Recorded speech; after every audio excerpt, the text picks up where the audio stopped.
Shalom, Mishpacha. Shabbat Shalom. This is Ben Sedek Ben Torah, and today we are going to look at U.S.A, the United States in prophecy. In Revelation chapter 13, verse 1, it states, "And I stood upon the sand of the sea, and saw a beast rise up out of the sea, having 7 heads and 10 horns, and upon his horns 10 crowns, and upon his heads the name of blasphemy."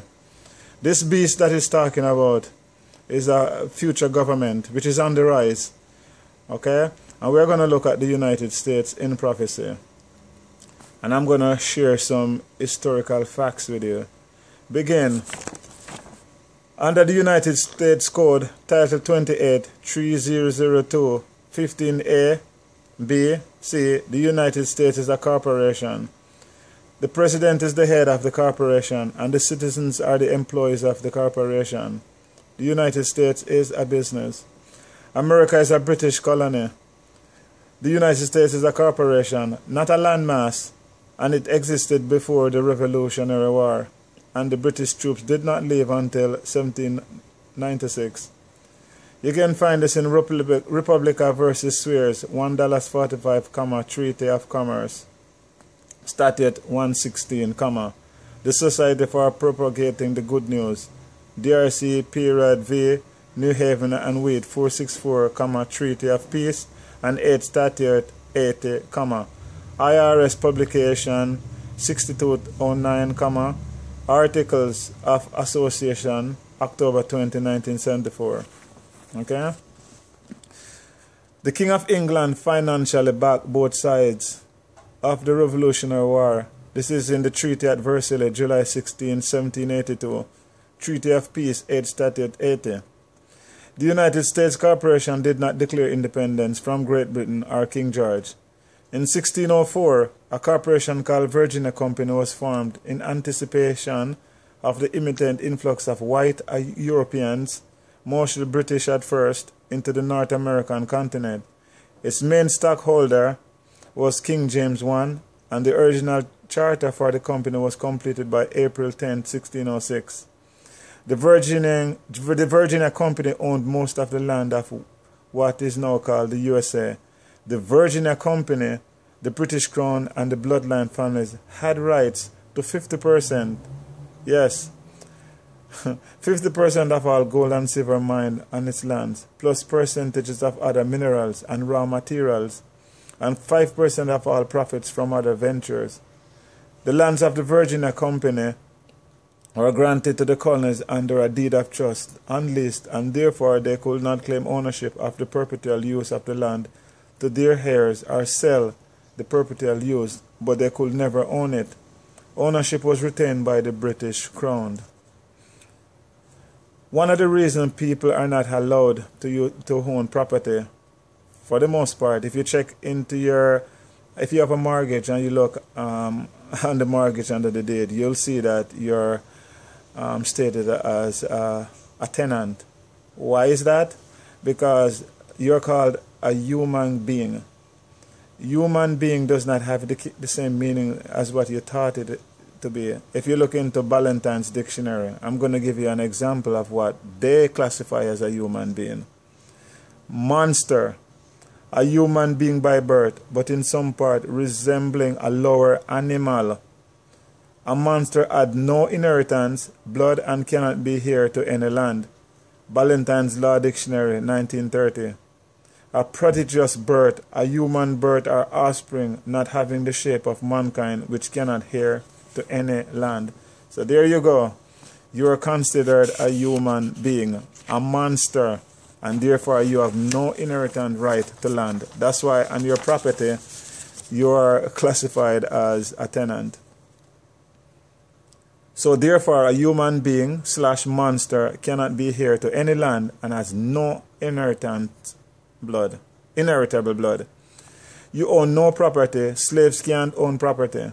Read the deed to the property that you think is yours. You are listed as a tenant. See the Senate Document 43, 73rd Congress, First Session.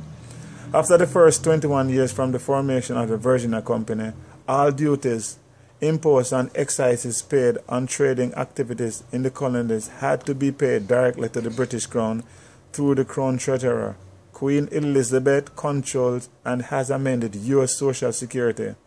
S.I. 1979, number 1778, the Social Security. Statutory Instrument 1997, number 1778.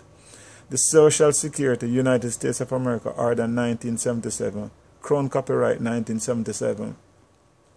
Statutory instruments printed from this website are printed under the superintendence and authority of the control of HMSO, being the Queen's Printer of Acts of Parliament. Hear that? The Queen owns the Social Security system. Americans are slaves to the Queen and own absolutely nothing. The case law to back this up is Tillman versus Roberts, 108 SO, period 62, Van Coten versus Van Coten, 154 N, period E, period 146, Senate document 43 and 73rd Congress, first session, Weinhammer also versus People, 13 N, period Y, period REP 378, 481. Social Security is not insurance or a contract, nor is there a trust fund. This is backed up by the case law, Helfring versus David, 301 U.S. 619, Stewart Company versus Davids, 301 U.S. 548. The criminal courts on the lands of the Virginia Company were to be operated under Admiralty law, the law of the sea, and the civil courts under common law, the law of the land. This is a crucial point for you to understand, brothers and sisters. The United States of America is not a country.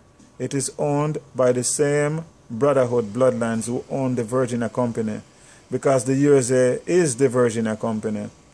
You cannot use the Constitution to defend yourself because you are not a party to it. This is in the case law of Padelford, Fay and Company versus the mayor and aldermen of the city of Savannah, 14 Georgia 438520. So you see that, my friend? The United States is a federal corporation. Under 26 U.S.A. 7701 A9 and A10, it tells you clearly that the United States is the District of Columbia. All federal corporations are housed in the District of Columbia. Alright? Chapter 61 and 62, an act to provide government for the District of Columbia. When an American agreed to have a social security number, the citizens of the United States surrendered their sovereignty and agreed to become franchisors of the United States, the Virginia Company of the British Crown.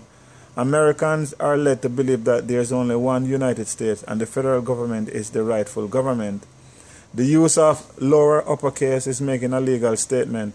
Have you noticed that when you receive correspondence relating to governmental, law, and anything to do with finance, including taxation, a name that appears to be yours is always spelled in all uppercase, as in a corporation? You are capitalized. If you look in the Black's Law Dictionary under the word capitalized, you see that it have to do with money. But your uppercase name, the uppercase name that seems like yours, is not really you. It is a corporation, a trust, set up by the government or corporation through the Treasury Department at your birth. Every time a child is born, a corporation trust is created using his or her name in all uppercase. And do not believe, not because you were not born in this system doesn't mean the same thing doesn't happen to you elsewhere. For example, when one comes into this country, if you notice what happened, when you become naturalized and they give you what is known as a green card, it's the same process. The green card has a name that looks like yours, but it is all capital. That green card is like saying you are now reborn in America. You have new documents, new certification, so you are now under the same strawman category. All right? It's very strict. I'm going to continue this in part 2. Shalom.